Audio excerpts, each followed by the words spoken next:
Hey everyone, welcome to my channel Active Janvi. कैसे हैं आप सभी लोग? आशा करती हूँ अच्छे ही होंगे। दोस्तों, आज की मेरी जो कहानी है उस कहानी का जो टाइटल है वो है अधूरी तस्वीर का राज। क्या आपने कभी सोचा है कि एक बेजान तस्वीर, एक अनकहा सच किसी की पूरी जिंदगी का रुख मोड़ सकती है? कुछ कहानियां सिर्फ घटनाओं का ब्यौरा नहीं होती, वो उन अदृश्य धागों का जाल होती हैं जिनसे तकदीर बुनी जाती है। आज मैं आपको एक ऐसे चित्रकार की कहानी सुनाऊंगी जिसके ब्रश में रंग नहीं बल्कि दर्द और एक गहरा रहस्य छुपा हुआ है। ये कहानी है उस प्रेम और बलिदान की जितने समय की रेत पर एक अमिट निशान छोड़ दिया। एक ऐसी कहानी जिसे आप पूरा सुने बिना रह नहीं पाएंगे, क्योंकि इसका अंत ठीक इसके आरंभ जितना ही रहस्यमय है। तो आइए शुरू करते हैं इस कहानी को, अधूरी तस्वीर का राज। खामोश चित्रकार और पुरानी हवेली कहानी शुरू होती है एक छोटे पहाड़ी शहर शांति नगर में, जहां की धुंध में लिपटी वादियों में विराट नाम का एक रहस्यमय चित्रकार रहता था। विराट लगभग 50 साल का था, लेकिन उसकी आंखों में 40 वर्ष का अनुभव और 60 वर्ष की उदासी झलकती थी। वो शहर के बाहरी छोर पर स्थित एक विशाल मगर जर्जर पुरानी हवेली में अकेला रहा करता था। ये हवेली हमेशा खामोश रहती थी, सिवाय आधी रात को सुनाई देने वाले एक अजीबोगरीब वायलिन की धुन के। विराट का काम केवल पेंटिंग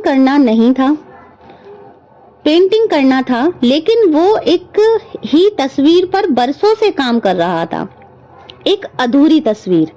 ये तस्वीर एक अत्यंत सुंदर युवती की थी, जिसकी आंखें तो बन चुकी थीं, मगर होठ और उसके हाथ की उंगलियां अधूरी थीं। ऐसा लगता था जैसे चित्रकार ने आखिरी समय में अपना ब्रश नीचे रख दिया हो या फिर किसी ने उसे रोक दिया हो। एक दिन आस्था नाम की एक युवा पत्रकार शांति नगर में आई। आस्था की आंखों में सच्चाई और मन में सवालों का तूफान था। उसने हवेली के रहस्य में कहानियां सुनी थी और विराट से मिलकर उस अधूरी तस्वीर का राज जानना चाहती थी। जब आस्था हिम्मत करके विराट से मिली तो विराट ने शुरू में उसे टाल दिया, पर आस्था की आंखों में उसने कुछ ऐसा देखा, शायद एक खोई हुई पहचान जो उसे अंदर तक छू गई हो।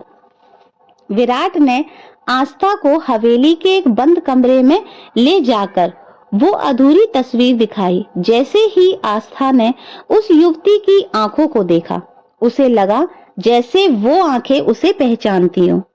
विराट ने खामोशी तोड़ी और कहा, ये तस्वीर तब तक पूरी नहीं हो सकती जब तक इसका खोया हुआ रंग वापस न मिल जाए।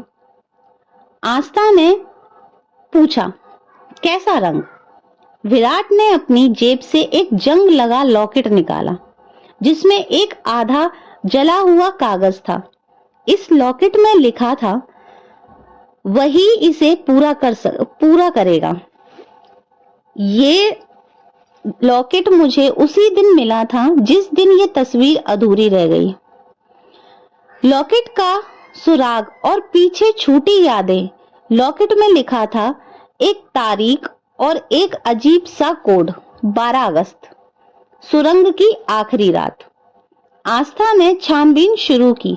उसने शहर के सबसे पुराने लोगों से बात की और पता लगाया कि सुरंग एक छोटा सा थिएटर हुआ करता था, जो लगभग 30 साल पहले आग लगने से जलकर राख हो गया था। और ये आग लगी थी ठीक 12 अगस्त की रात को। जैसे जैसे आस्था जांच करती गई, परतें खुलने लगी। पता चला कि 30 साल पहले विराट खुद एक प्रसिद्ध और खुश मिजाज चित्रकार था। उसकी मंगेतर का नाम नंदिनी था। नंदिनी वही युवती थी जिसकी तस्वीर विराट बना रहा था। नंदिनी सुरंग थिएटर में काम करती थी। वो ना केवल एक बेहतरीन नर्तकी थी, बल्कि गरीबों के लिए काम करने वाली एक साहसी लड़की भी थी। विराट और नंदिनी 13 अगस्त को शादी करने वाले थे। आस्था को एक और पुराना अखबार मिला जिसमें लिखा था कि थिएटर में आग एक हादसा नहीं बल्कि साजिश थी। आग के बाद नंदिनी को मरा हुआ मान लिया गया था, लेकिन उसका शरीर कभी नहीं मिला। उस रात थिएटर के मालिक, एक क्रूर और लालची सेठ धर्मपाल ने जबरदस्ती नंदिनी से अपने काले कारोबार में शामिल होने के लिए कहा था। आस्था ने विराट को ये सब बताया। विराट टूट गया। उसने बताया कि 12 अगस्त की रात को नंदिनी ने उसे मिलने के लिए सुरंग बुलाया था। जब विराट वहां पहुंचा तो थिएटर में आग लग चुकी थी। उसने नंदिनी को बचाने की बहुत कोशिश की, लेकिन वो उसे कहीं नहीं मिली। उसी भीड़-भाड़ में, अराजकता में उसे वो लॉकेट मिला था। अंतिम रहस्य उद्घाटन और खोया हुआ रंग। आस्था ने तर्क लगाया कि अगर नंदिनी का शरीर नहीं मिला तो हो सकता है कि वो आज भी जिंदा हो, लेकिन वो इतने साल कहाँ रही? आस्था उस हवेली के नक्शों की जांच करती है। उसे पता चलता है कि हवेली के नीचे एक गुप्त रास्ता है जो सीधे शहर के दूसरी ओर निकलता है, ठीक उसी जगह के पास जहां सुरंग थिएटर था। विराट और आस्था उस गुप्त रास्ते से जाने का फैसला करते हैं। रास्ते में उन्हें एक डायरी मिलती है जो नंदिनी की थी। डायरी में आखिरी पन्ने पर लिखा था, मैंने धर्मपाल की साजिश देखी थी, उसे जानबूझकर आग लगाई ताकि वो बीमा का पैसा ले सके। मैं बच निकली, लेकिन मैं डर गई हूँ। मुझे छिपना होगा। मैं वापस आऊंगी जब मेरी पहचान एक रंग में सुरक्षित होगी। मुझे माफ करना विराट, मैंने तुमसे झूठ कहा कि मैं नर्तकी हूँ। मैं एक जासूस थी। आस्था को अब समझ आया, नंदिनी ने अपने आप को बचाने के लिए मौत का नाटक किया था और एक नई पहचान के साथ कहीं छिप गई। डायरी में एक आखिरी पहेली थी, तुम मुझे उस जगह पाओगे जहां मेरे नाम का रंग समय को छूता है। आस्था ने नाम का रंग पर ध्यान दिया। नंदिनी का नाम नंदिनी था। नंदिनी रंग नीला से जुड़ा है, जैसे नंदिनी पुष्प, और समय को छूता है। तो शहर में एक पुरानी नीले रंग की घड़ी थी जो हमेशा से रुकी हुई थी। ये घड़ी सुरंग थिएटर के ठीक सामने एक सरकारी अस्पताल की दीवार पर लगी थी। विराट और आस्था उस अस्पताल में पहुंचे। उन्होंने देखा कि उस पुरानी रुकी हुई घड़ी के ठीक नीचे एक बुजुर्ग नर्स बैठी है जो बच्चों को कहानियां सुना रही थी। उसके चेहरे पर सादगी थी, पर उसकी आंखों में वही चमक जो नंदिनी की तस्वीर में थी। जैसे ही विराट उस नर्स के पास पहुंचा और उसका हाथ छुआ, उस नर्स की आंखें भर आईं। विराट बोलता है, नंदिनी। नर्स की आवाज में 30 साल का इंतजार था। तुम मुझे ढूंढने आ गए विराट। नंदिनी ने बताया कि उस रात जलने के डर से उसका चेहरा थोड़ा झुलस गया था, जिसके कारण उसने अपनी पहचान बदल ली। उसने नर्स के रूप में 30 साल तक एक दूसरे की सेवा की ताकि धर्मपाल की नजर उस पर ना पड़े। उसने वादा किया था कि जब तक धर्मपाल का कारोबार खत्म नहीं होता वो वापस नहीं आएगी। और अब कुछ ही महीने पहले धर्मपाल जेल चला गया था। वो आज रात ही विराट से मिलने आने वाली थी। विराट की आंखों में खुशी के आंसू बह निकले। 30 साल का इंतजार खत्म हुआ। नंदिनी वापस हवेली आई। विराट ने तुरंत अपना ब्रश उठाया। उसके हाथ अब कांप नहीं रहे थे। 30 साल बाद उसने अपनी अधूरी तस्वीर पूरी की। उसे नंदिनी के होठ बनाए जिन पर अब मुस्कान थी, और उसके हाथ की उंगलियां बनाई जिनमें अब जीवन था। कहानी यहाँ खत्म नहीं होती दोस्तों। विराट और नंदिनी का एक नया शुरुआत करने का फैसला करते हैं, लेकिन एक रात जब दोनों खुशी से भविष्य के सपने देख रहे थे, विराट को अपनी पुरानी हवेली के नीचे जमीन में गड़ा हुआ नंदिनी का पुराना वायलिन मिलता है। वायलिन के केस में एक चिट्ठी थी जो नंदिनी ने लिखी थी, लेकिन उस पर तारीख थी, आज रात मेरी आखिरी रात। विराट हैरान रह गया। ये चिट्ठी तब की थी जब वो नंदिनी से मिला भी नहीं था, यानी कि नंदिनी ने अपनी असली पहचान उससे क्यों छुपाई। विराट ने उस चिट्ठी को छिपा दिया और नंदिनी की तरफ देखा जो खुशी से सो रही थी। सवाल ये है कि क्या नंदिनी का कोई और राज बाकी है, और वो रात आखिरी रात क्यों लिखी गई थी? क्या नंदिनी एक जासूस के रूप में किसी और बड़े खतरे का हिस्सा थी, जिससे वो अब भी विराट को बचाने की कोशिश कर रही थी? या क्या उस रात जब आग लगी कोई और कहानी थी जिसके तार आज भी उस हवेली और विराट से जुड़े हैं? तो दोस्तों आइए जानते हैं। दोस्तों, नंदिनी के 30 साल के इंतजार के पीछे छिपा सबसे गहरा, सबसे दर्दनाक राज क्या था? ये कहानी अब एक नया मोड़ लेती है जो प्यार और बलिदान की परिभाषा को बदल देगा। वायलिन की अधूरी धुन और गुप्त डायरी। विराट रात भर सो नहीं सका। वो जानता था कि उस जंग लगे लॉकेट और अधूरी तस्वीर अब भी इस चिट्ठी में एक कड़वा सच छिपा है, जिसे नंदिनी ने 30 साल तक उससे और दुनिया से छिपाए रखा। विराट ने सुबह होने से पहले नंदिनी को जगाए बिना हवेली के तहखाने में फिर से जांच शुरू की। उसने वायलिन का केस उठाया। ये वही वायलिन था जिसकी रहस्यमयी धुन वो बरसों से आधी रात को सुनता था। उसने वायलिन के केस की भीतरी परत में एक छोटा सा गुप्त डिब्बा छिपा हुआ पाया। डिब्बे के अंदर एक पुरानी डायरी थी जो पहली डायरी से भी पुरानी थी। डायरी का पहला पन्ना खुलते ही विराट की सांसें थम गई। नंदिनी की लिखावट में लिखा था 11 अगस्त आखिरी रात। ये आग लगने से एक दिन पहले की तारीख थी। विराट ने कांपते हाथों से डायरी पढ़ी। नंदिनी का असली राज। आइए दोस्तों जानते हैं। बीमारी का अभिशाप। डायरी में नंदिनी ने लिखा था कि वो केवल एक जासूस नहीं बल्कि एक गंभीर हृदय रोग से पीड़ित थी। शादी से कुछ हफ्ते पहले ही डॉक्टरों ने उसे बताया था कि वो ज्यादा दिन तक जीवित नहीं रह पाएगी। उसके पास केवल कुछ ही महीने बचे हैं। नंदिनी ने सोचा कि अगर वो विराट से शादी करती है तो विराट को पहले ही साल में उसे खो देने का दर्द सहना पड़ेगा। वो नहीं चाहती थी कि उसका प्यार विराट के लिए दुखद स्मृति बन जाए।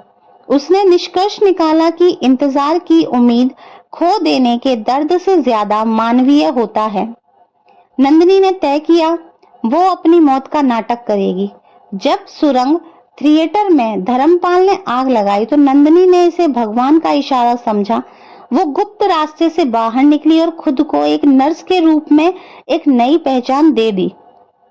उसने ऐसा इसलिए किया था ताकि विराट ये मानकर जी सके कि वो कहीं बाहर जिंदा है और शायद एक दिन वापस लौटकर जरूर आएगी। 30 साल का इंतजार और राज। नंदिनी ने लिखा था कि वो छिपकर ही रह रही है, लेकिन विराट ने बिना जी नहीं सकती, इसीलिए वो गुप्त सुरंग से हवेली के तहखाने तक आती थी। नंदिनी पिछले 30 सालों से उसी हवेली के तहखाने में रह रही थी। वो रात को वायलिन बजाती थी। वो धुन विराट के लिए उसका गुप्त संदेश थी। मैं यही हूँ विराट और तुम्हारे लिए जी रही हूँ।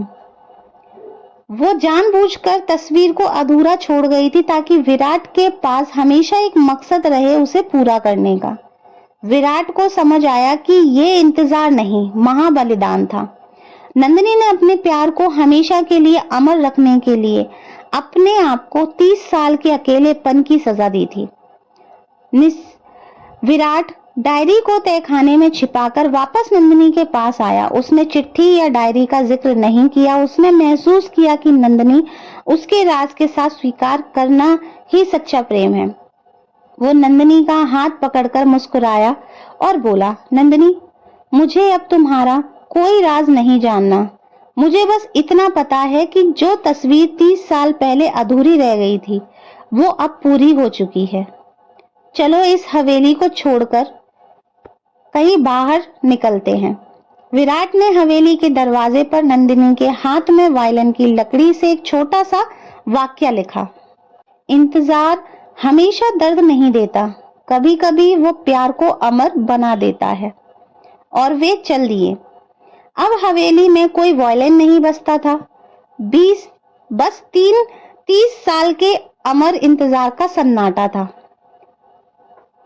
दोस्तों, कहानी का एक अंतिम और गहरा मोड़ जो आपके दिमाग में रह जाएगा।